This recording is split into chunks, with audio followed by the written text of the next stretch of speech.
রেলগাড়ির কামরায় হঠাৎ দেখা। ভাবিনি সম্ভব হবে কোনোদিন। আগে ওকে বারবার দেখেছি লাল রঙের শাড়িতে, ডালিম ফুলের মতো রাঙা।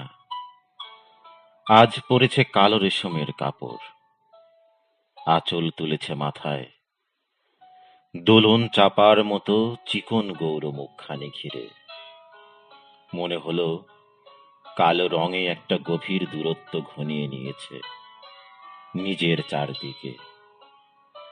যে দূরত্ব সর্ষে ক্ষেতের শেষ সীমানায়, শাল বনের নীলাঞ্জনে থমকে গেল আমার সমস্ত মনটা। চেনা লোককে দেখলেন অচেনার গাম্ভীর্যে।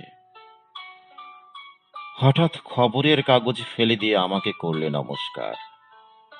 সমাজবিধির পথ গেল খুলে, আলাপ করলেন শুরু। কেমন আছো, কেমন চলছে সংসার, ইত্যাদি। সে রইল জানলার বাইরের দিকে চেয়ে, যেন কাছের দিনের ছোঁয়াচ পার হওয়া চাহনিতে দিলে অত্যন্ত ছোট দু একটা জবাব।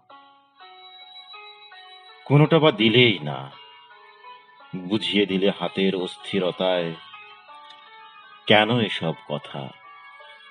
এর চেয়ে অনেক ভালো চুপ করে থাকা। আমি ছিলাম অন্য বেঞ্চিতে, ওর সাথীদের সঙ্গে।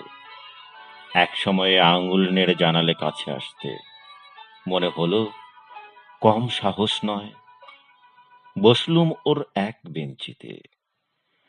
গাড়ির আওয়াজের আড়ালে বললে মৃদু স্বরে, কিছু মনে করো না, সময় কোথা সময় নষ্ট করবার। আমাকে নামতে হবে পরের স্টেশনে, দূরে যাবে তুমি, দেখা হবে না আর কোনোদিনই। তাই যে প্রশ্নটার জবাব এত কাল থেমে আছে, শুনবো তোমার মুখে। সত্য করে বলবে তো? আমি বললেন, বলবো। বাইরের আকাশের দিকে তাকিয়েই শুরু হলো, আমাদের গেছে যেদিন, একেবারেই কি গেছে, কিছুই কি নেই বাকি।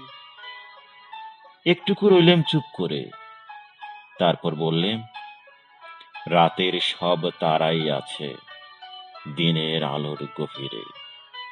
খটকা লাগলো, কি জানি বানিয়ে বললেম নাকি। ও বললে, থাক, এখন যাও ওই দিকে। সবাই নেমে গেল পরের স্টেশনে, আমি চললেম একা।